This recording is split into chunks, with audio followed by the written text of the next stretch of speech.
বন্ধুরা, আজকের ভিডিওতে আলোচনা করব পশ্চিমবঙ্গের রাজনীতির সবচেয়ে গরম খবর নিয়ে। প্রধানমন্ত্রী নরেন্দ্র মোদী বনাম মুখ্যমন্ত্রী মমতা বন্দ্যোপাধ্যায়। সম্প্রতি মোদীর সফর, তার আক্রমণাত্মক ভাষণ আর মমতার তীব্র প্রতিক্রিয়া সবকিছুই এখন রাজনৈতিক মহলের আলোচনার কেন্দ্রবিন্দু।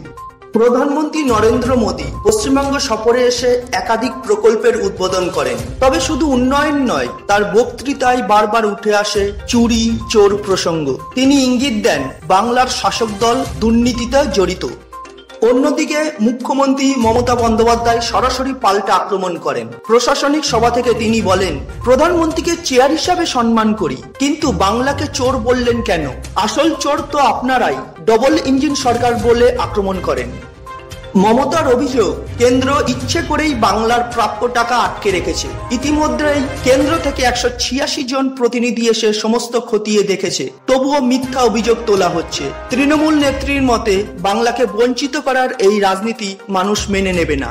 মমতা বন্দ্যোপাধ্যায় আরো বলেন, উত্তরপ্রদেশ, মহারাষ্ট্রে চুরি হচ্ছে, সারদার মতো দালালদের সঙ্গে মিটিং করছেন আপনারাই। একই সঙ্গে তিনি প্রধানমন্ত্রীকে অভিযুক্ত করেন রাজনৈতিক শিষ্টাচার ভঙ্গ করার।